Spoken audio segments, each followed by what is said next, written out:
President Zelensky, is this the beginning of the end of the war? Ukrainian President Volodymyr Zelensky arrived in Kherson on Monday, greeted with cheers in the newly liberated city as residents gathered to raise the Ukrainian flag. Kherson is Ukraine forever. It was Ukraine, it is Ukraine, it will be Ukrainian all the time. Kherson is the biggest victory Ukrainian troops have won so far, and Zelensky vowed to drive out Russia from all its occupied territory.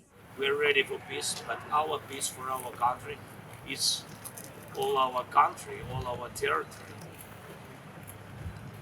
We respect the law and respect sovereignty of all the countries, but now we are speaking about our country. That's why we are fighting against Russian aggression. Escorted by armed bodyguards, Zelensky told a gathering of soldiers that they had proved it was impossible to kill Ukraine before a silent tribute to troops who died during the offensive.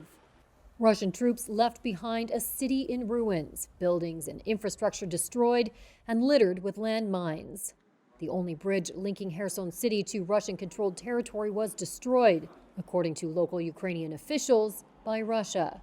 Zelensky said earlier Ukraine had already gathered evidence of at least 400 war crimes committed by Russian troops during their occupation of the area, including killings and abductions.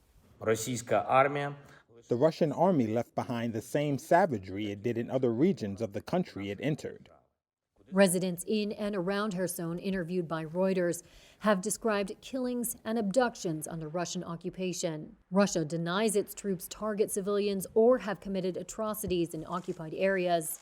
Mass burial sites have been found in other parts of Ukraine previously occupied by Russian troops, including some with civilian bodies showing signs of torture.